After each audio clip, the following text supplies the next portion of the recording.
Maugong na nababalita ngayon ang tila pangmamaliit kay Alden Richards nang tanungin ito kung bakit daw niya pinagpalit si Maine Mendoza para lamang kay Catherine Bernardo. Ito ay napakalaking pagkakamali dahil kahit kailanman ay hindi nagustuhan ni Alden Richards si Catherine Bernardo at walang iba kung hindi si Maine Mendoza lamang ang nakarelasyon niya sa una pa lang. Malinaw na malinaw naman ito na nakita hindi lang ng buong Aldab Nation kundi pati ng buong publiko. Nang ang huli lamang na nakarelasyon ni Alden Richards ay si Maine Mendoza. Kung talagang nakatutok ka sa buhay ni Alden Richards at ng Aldab ay makikita mo at malalaman mo na si Maine Mendoza lang ang naging huli niya. Dahil ito sa napakarami na babae ang nireto sa kanya, ngunit hindi ito nagka-issue ng katulad ng kay Maine Mendoza. Dito mo palang malalaman ang tatag ng pinagsamahan ni Maine Mendoza at Alden Richards. Kaya kahit anong gawin ng mga bashers ay tuloy-tuloy pa rin ito ang paninira kay Alden Richards at Maine Mendoza. Alam na ito ng buong Aldab Nation na ang ginagawang paninira kay Alden Richards ay Maine Mendoza ay isa lamang taktika at sarswela para sa ginagawa nila at napipinto nilang pagpalit sa mga kinalalagyan ngayon ni Maine Mendoza at Alden Richards. Dahil nga naman ang ngayon ay napakasikat ni Alden Richards at Maine Mendoza at kahit kailan ay hindi nila ito mapabagsak. Ngunit sino nga ba ang gumagawa nito?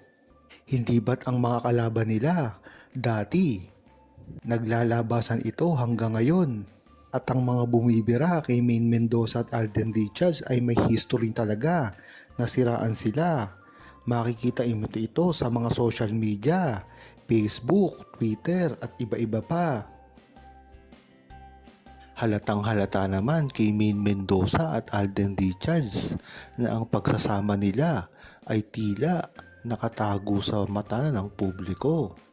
Bagamat alam na ito ng buong Aldab Nation, ay dapat nagpapakita pa rin si Maine Mendoza at Alden Richards, lalo na ngayon na talagang ang demanding ng kanilang mga karir at gustong-gusto nilang makita ito ng buong Pilipinas, ang muli nga nilang pagsasama sa telebisyon man o sa movie, na kahit ano dyan ay gusto rin ng buong Aldab Nation.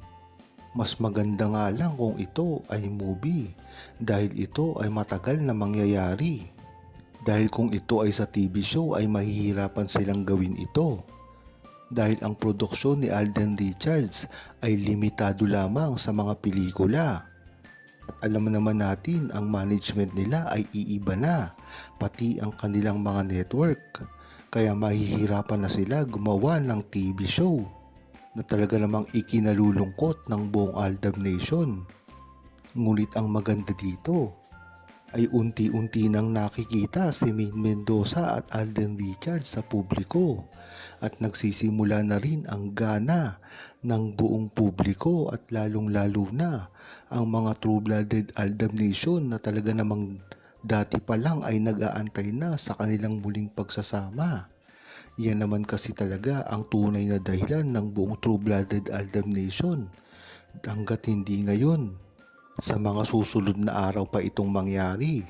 Ngunit ang suporta nito ay talagang hindi matatawaran. Dahil sa una pa lang hanggang sa huli ay nakasuporta ang buong Aldab Nation sa tambalan ni Maine Mendoza at Alden Richards. Talagang ito ay walang ginawa kung hindi sumuporta at tangkilikin ang ginagawang movie o mga teleserye at proyekto ni Maine Mendoza at Alden Richards. Kaya ganun na lang ang pasasalamat ni Maine Mendoza at Alden Richards dito sa mga true-blooded Aldab Nation na sa simula pa lang ay hindi na sila iniwan. Ang pagpapatunay nga ng pagmamahalan ni Maine Mendoza at Alden Richards ay hindi lamang normal dahil napakahirap nila itong ginawa Kung matatandaan nyo ay parang dumaan pa sa butas ng karayom para lamang ma-accept ng taong bayan ang kanilang relasyon.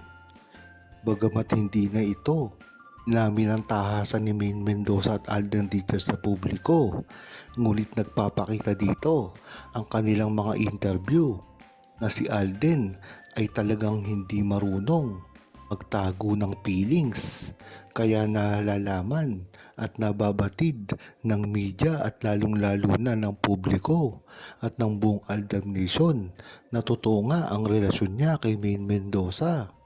Dahil nga sa mga pagkadulas nito sa kaniyang interview. Biruin mo ba naman na ginawa niyang interview kay Boy Abunda? Tinanong siya kung siya ba ay masaya at may girlfriend. Ang sinabi niya, masaya ang love life ko. Sa una ay hindi mo malalaman ibig sabihin ni Alden Richards.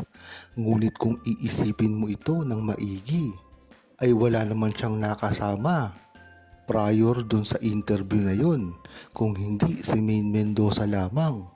Kaya dyan mo talaga malalaman na talagang si Boy Dulas ay hindi kayang magtago ng nararamdaman niya pagdating kay Maine Mendoza. At syempre ganun din si Maine Mendoza. Kahit ano pang sabihin ay talagang na naman natin ang nangyari sa simula pa lamang. Ang mga ikinikilos ni Maine Mendoza noong Caliseria time pa ay talagang makikita mo na talaga pagmamahalan at genuine na feelings niya patungo kay Alden Richards. At saka nga lang nabuko si Alden Richards na talagang noon pa lang ay nagustuhan niya na si Maine Mendoza. Kaya kung pagtatagpi-tagpiin mo ang mga pangyayaring ito, ay makikita mo na talagang sila na dati pa man at ngayon ay nagtutuloy-tuloy at talagang hindi sila masisira dahil napakatatag na ng kanilang sinimulan at kahit kailanman ay hindi na sila masisira at kahit kailan walang makakasirang basher sa kanila na talagang ang gusto lamang ay sirain ang kanilang relasyon. Ngunit gayon pa man, kang mga nakasuporta sa kanila ay hindi ito pinababayaan. Bagkus, lalong tumibay pa ang suporta pagdating kay Maine Mendoza at Alden Richards. Huwag kalimutang mag-subscribe, comment at i-like ang video na ito. Thanks for watching!